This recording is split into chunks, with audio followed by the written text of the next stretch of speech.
Hello and good morning. Nice to meet you, Aaron. Man, I'll tell you what, I'm really excited to talk with you because, what we're needing right now on this planet and in this nation are teachers like yourself in the way of opening up our eyes with real down-to-earth conversations about basically recovery and to replenish what it is that we have. Yes, indeed. So true. For you to be in this moment, when did you hear it in your heart to say, it's time, I'm getting called to do this book now? Probably about 5 years ago. Really? Because I hate politics. I really do. I was never been political, but as the book outlines, it follows my career as an American dream, trying to achieve the American dream, and obviously I was blessed to very much succeed. My eyes started to open up, became much more aware of, social consciousness, joined boards, found different groups that needed help and support, and, started looking more and more at politics and realizing, boy, we're really missing the mark. Mm-hmm. One of the things that I've been asking a lot of, especially before the COVID lockdown, was what is the American dream? Because the only thing that I keep seeing are people dumping money into that darn lottery. Yeah, well, the old joke is the lottery is the stock market for poor people. Yep. And, whether you play or you don't, you got about the same chance of winning, slim and nothing.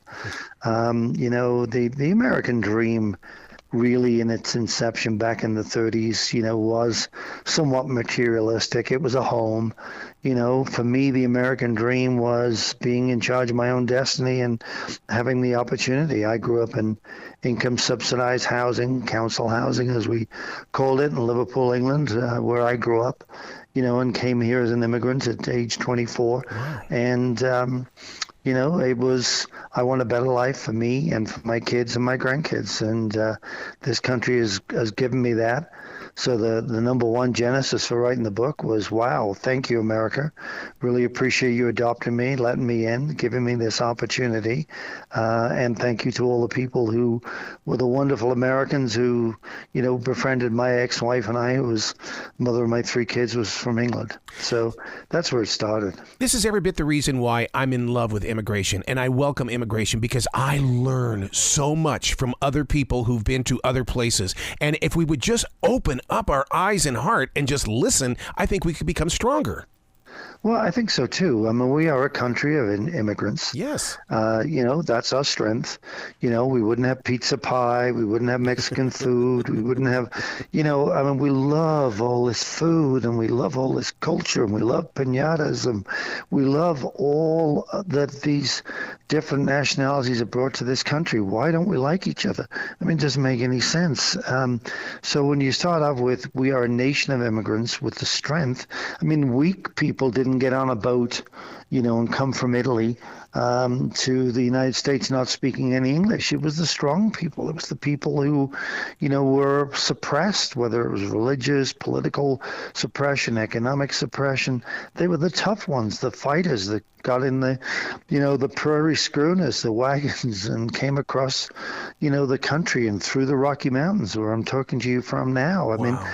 That's the beauty and that's the strength. And today we need a strong immigration policy that says there are people of special merit and ability, aliens of special merit and ability, as it was called when I got my labor certification back in the late 70s.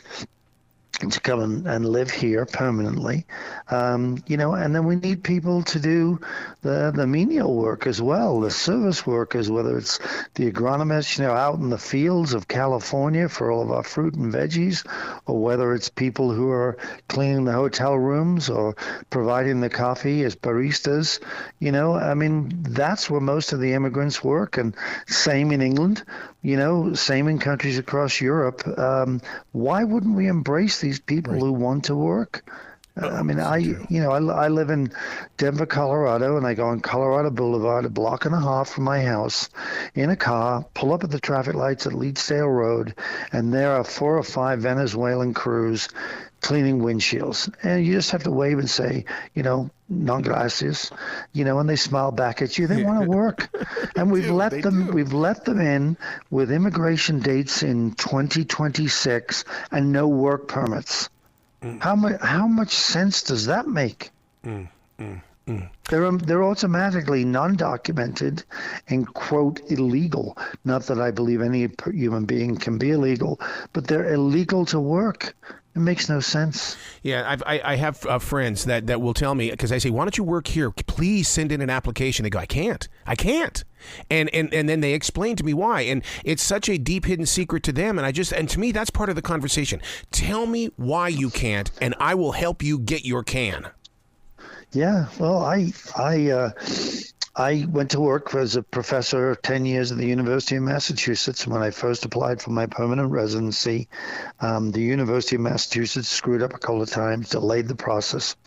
Department of Labor in the state of Massachusetts deliberately turned me down, and had to get Ted Kennedy, the president of the University of Massachusetts system, got Ted Kennedy to call the Department of Labor and say, stop screwing around, give him the labor permit.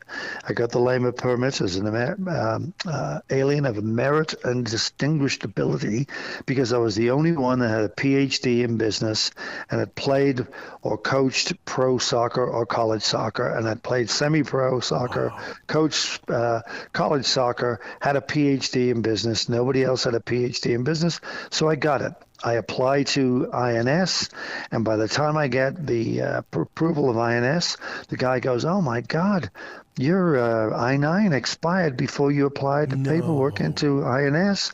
We have to deport you. You got 7 days for you, your English wife, and your 3 American kids to leave the country."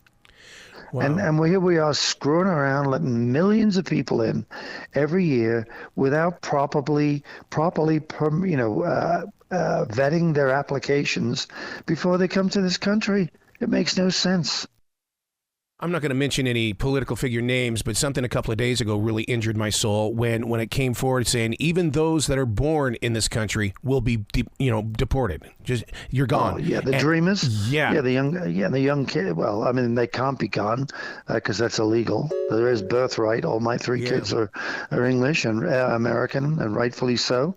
It just doesn't make any sense. Yeah.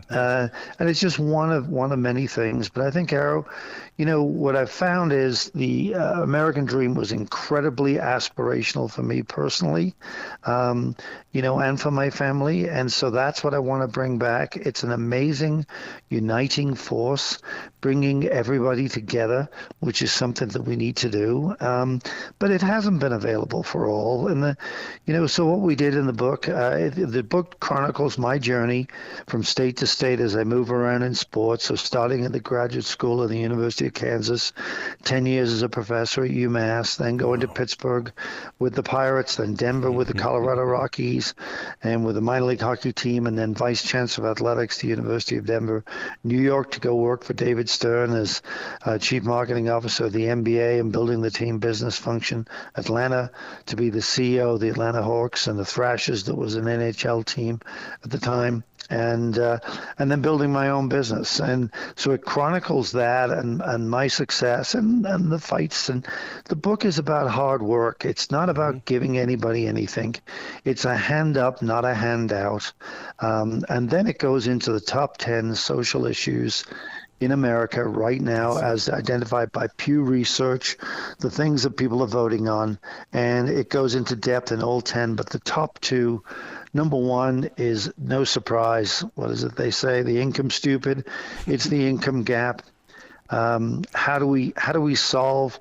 America has 37 million people living in poverty. 37 million, one of the highest in the world, and the greatest country on the world is measured by GDP.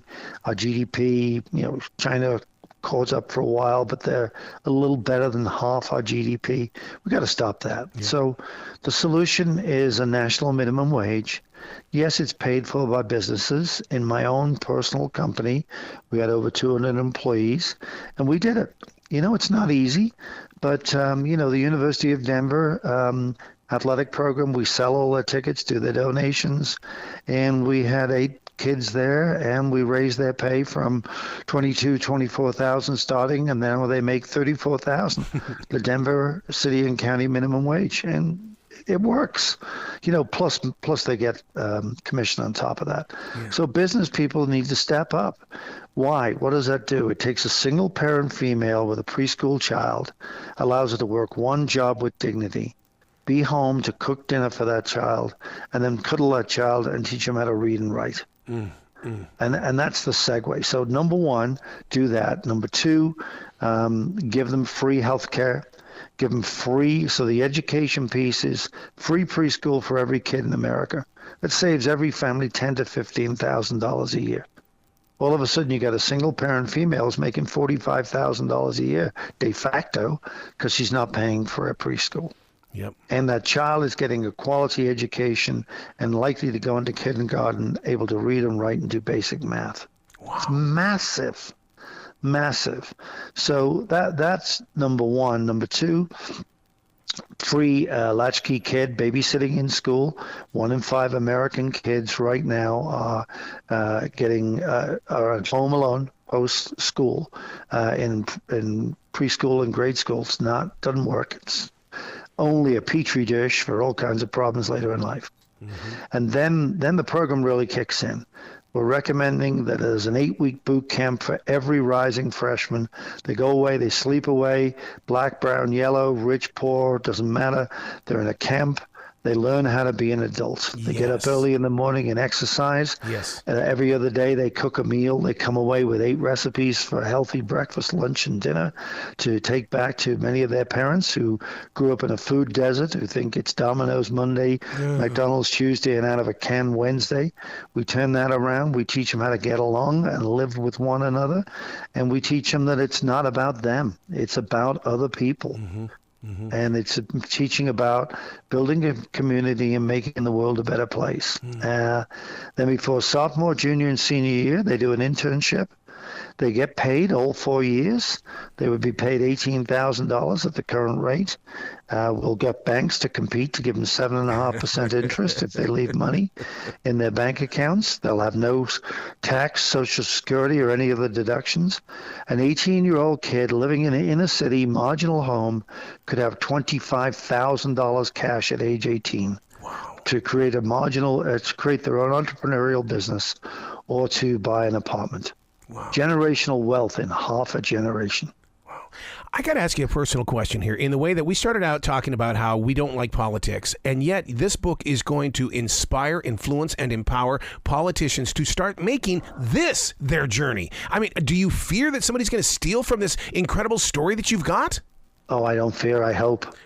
That's what I want. That's what I want. You know, good ideas have plenty of fathers. They're not orphans. You know, and it's I need. That's what I need more than anything else. What I need from this broadcast from you is find a listener who's a politician. Let's adopt it as their manifesto. I've started in Colorado. I've got an amazing Senator Pro Tem of the Colorado State Senate, James Coleman, who's getting behind it, who's a wonderful young man in one of the toughest financial districts here in Denver, Colorado. That's what we need. You know, we need the politicians to adopt it. And then 2 other quick points on the book. One is the recommendation that everybody leads their life like a 4-legged stool, that you have 4 legs to stand on. So when one is wobbly, the other 3 hold you up. And those 4 legs are, 1, a value system. For those who are religious, it's their religious values. For those who are just strong values, it's their values. And the value is, it's about others, not me. It's not me-centered. And it comes from the Dalai Lama and Desmond Tutu's book of Joy. And it's, they were interviewed for a week by an American journalist, and they concluded the happiest people in the world are people who are other-centered, not self-centered. Number 2, it's family. And it's Greg Schiano, the football coach at Rutgers, one of my clients. Family, F.A.M.I.L.Y. Forget about me. I love you.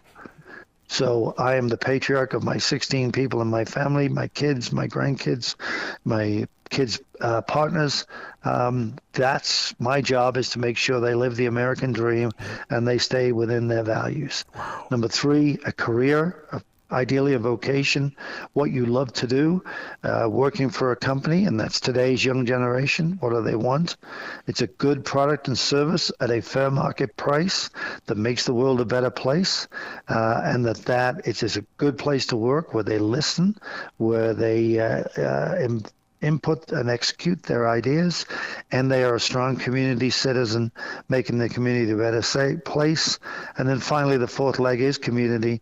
What have I done for my community, people around me on a daily basis? So four-legged stool really goes where you started, Arrow, and that is how do we change America? And I was on vacation in Costa Rica 18 months ago, and there, in Mexico, you say muchas gracias. They'll say de nada. Don't think anything of it. It's nothing. You're welcome. But in Costa Rica, they say pura vida, pure life. Have a pure life. Wow. It's a national ethos. We need a national ethos back in America, and I'm recommending PAL. So, Arrow, you're now my pal. I am your pal. And PAL stands for peace and love. I love that we it. We greet each other as a pal. We're all pals. We're all brothers and sisters as Americans. Let's start acting like it. Oh, I love where your heart is. You've got to come back to this show more often. I just love where you are, and we can help teach where we can grow to. I would love to do it. It's simple. It's simple. It's not about me. It's about you. It's this country. People have said to me, well, it sounds like socialism. And I'm like, well, first of all, you don't understand what socialism is. And most Americans don't. But, by the way, I've made my career in sports. I've been CEO of major league teams, first immigrant to do it. And what is the most socialistic, communistic league in the world? The NFL. Mm-hmm. Mm-hmm. Every revenue is shared, including home ticket revenue. They're all shared. All the TV money, merchandise money, 1 over N. Everybody gets the same. Okay? Most brilliant. The only league to rival it in the world is the English Premier League soccer league, right? Yeah. Brilliant. Brilliantly done. The most capitalist country on earth. We have the most communistic, socialistic sports league in the world, and the most successful. What does that tell you? We're only as good as our weakest link, so let's push from the bottom up. We will get rid of crime, teenage pregnancy. And by the way, in the book, it outlines all this stuff is costed. It's costed out. And what I'm recommending with all that educational program, it costs less, it costs about the same as we just gave in the money to Gaza, Israel, and to Ukraine. Wow. Why wouldn't we invest in our youth to the same level? Mm-hmm. Mm-hmm. Wow. You've got to come back to this show. Please be brilliant.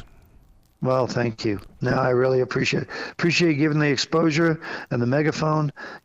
People, please, the book's available on Amazon and Barnes & Noble and Kobo. All proceeds from the book and all from my management consulting goes to the Aspire Difference Foundation. The foundation funds single parents with preschool kids and 4 elements. 1, the mental health of the caregiver first. Stable, secure home, ideally not in the hood. 2nd, so the kid can go out in the street and play and not be recruited by gangs. 3rd, healthy lifestyle, exercise, healthy food, read, write. 4, go get a good preschool, because you want to get more minorities being in the leadership, running for politics, being CEOs, being multi-billionaires. It starts with preschool. Yep. Wow. Well, thanks for being my pal today, sir. You're very welcome. Thank you for being my pal and spreading the message. We're all pals. Peace and love. God bless you.